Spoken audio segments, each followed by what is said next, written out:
You can't cut any of this out, by the way. No, of course I can. I fucking do the editing, so. You should just start with For that. now. You should just start with that, where it's like, of course I can. I do the editing.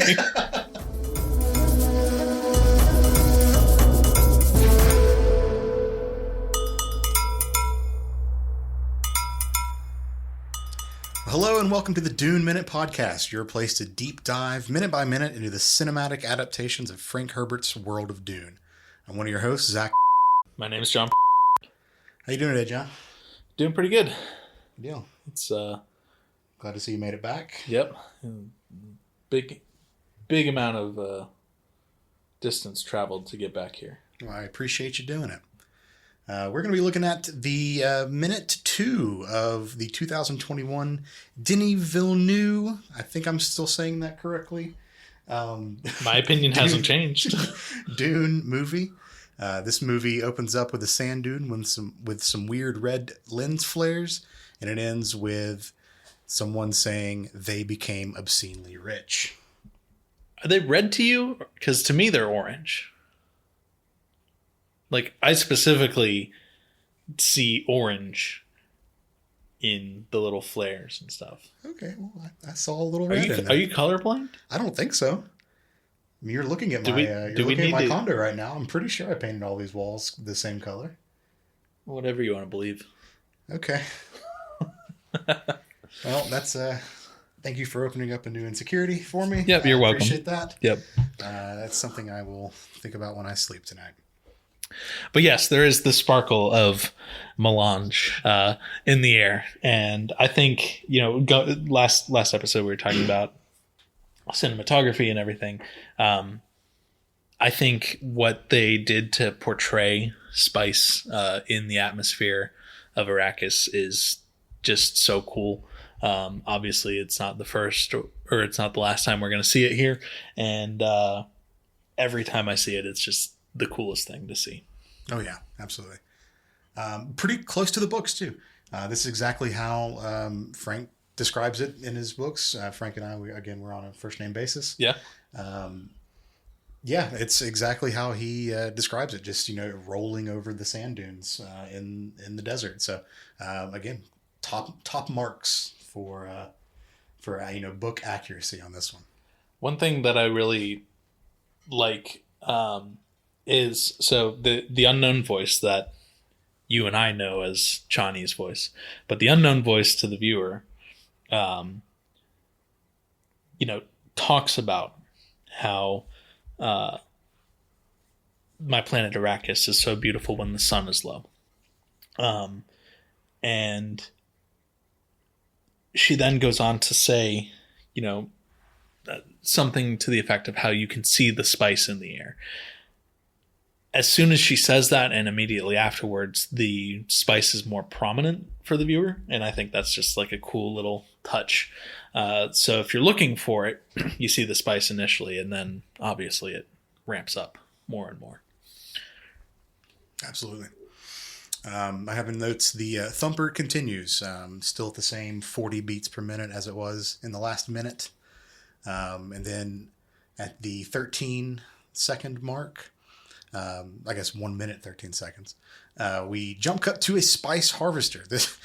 The first time that this happened, genuinely got a jump out of me, because it is such like that's why it is a jump cut, just from this like serene wind blowing over the sands to this just like bam. Yeah, you're right there at the spice harvester, and you see just these folks walking in front of it. We'll get to describing them in a little bit, but it was a very startling jump to me, probably by design. I think that's exactly what he wanted. That, and the first time you and I saw this movie, we saw it together in an IMAX theater. Yep. And it was our first movie that we had gone to in the post-COVID world. Oh my God, you're right. Yeah. You're right. Dune was the first movie that I went back to a theater to see. Worth it? Oh, absolutely. I mean, we're here right now recording this. So yeah, it was very worth it.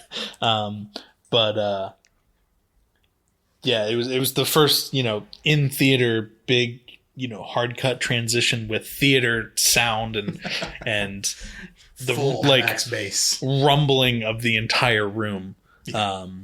And what a first, cut back to the world of a theater to have, because there is the hard cut to the spice processing, and it is so jarring to the viewer because you're going from the natural state of the world to the industry of spice harvesting. And the subtext is not very subtext in this movie when it comes to the relationship between man and nature. Oh yeah, they're just fucking up the desert, man. A note that I had about this, the audio right here, is it sounded like when you, for the couple of seconds where you only hear the sand crawler and the harvester doing its thing, it almost sounded like they used the Sardaukar language or the throat singing as a part of that audio mix. I don't know did you pick any of that up? I was just more focused on the cacophony of everything, honestly, but I'm sure it might be layered in. I'm also watching this from, my basic home theater, not the full, surround home theater that you've got here.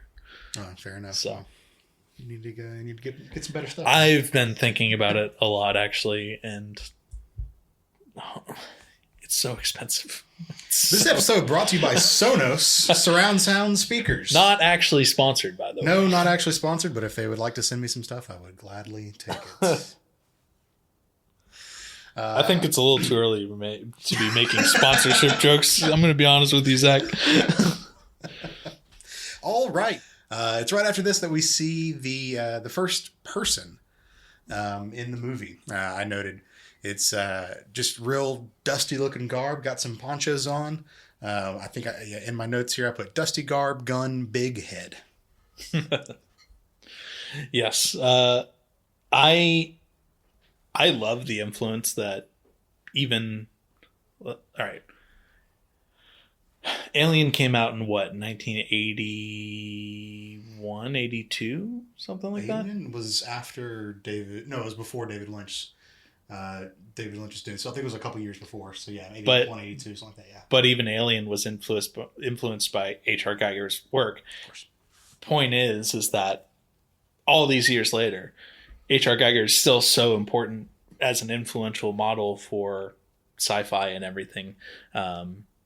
I love how you see bits and pieces of him just in this first few minutes here, and then obviously later on, we're going to see a lot more of that influence throughout this entire series. Absolutely.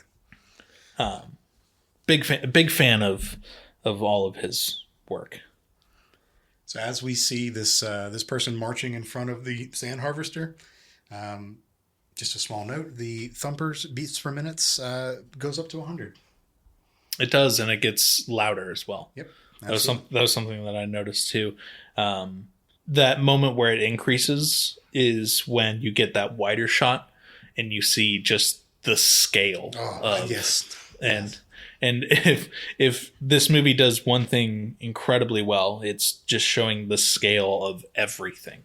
Oh yeah, absolutely. Yeah. Because humans are so small in this whole universe. Yeah, I have that same note, just sense of scale in here, and well, I will wax poetically about this later on as we start to look at more of the scenes in space and how those translate into like landfall on the ships and everything. But yeah, absolutely, the sense of scale is something that was a major negative for the Lynch movie. They never really nailed that sense of scale. Yeah, that was described in the books pretty well, but they never really did it in the old one. So I was super happy to hear and see that they were actually able to convey that sense of scale out through the movie. Well, you not only have the size of humans compared to the harvester, but then the harvester compared to the dropships that are carrying the harvesters. Because in that first shot, you have the harvester on the ground. You have two people in the foreground with, a staff that has the lantern, but then with the harvester on the ground, you can see people closer to it to see how small they are. And then in the background, there's a cutout in the dust cloud where you see another harvester being lifted. So I love it. It's such a awesome shot. I'm going to say that a lot throughout all of this because, unsurprisingly, there are a lot of awesome shots in this whole movie. Oh yeah, absolutely. So this the scene of the harvester and carryall cuts over to a man looking through the gun, and there is a girl with him. That was what my notes said. My notes are just Jameis, Chani, and the boys. We don't know who these people are yet. Yeah, but I know who these people are. So yes, we get so for our first view at characters that we will know as Jameis, Chani, and the boy. He said. The boys. The boys. The boys. TM. It's if I remember correctly, too. At this point, the thumping is getting faster and louder. It is, especially as it focuses in on Chani's face. You can really get a sense of the anger and resentment that all of these desert dwellers have towards these, as they are described, foreigners that are stealing their spice. So right after this, we cut to those said foreigners with some marching folks dressed in black.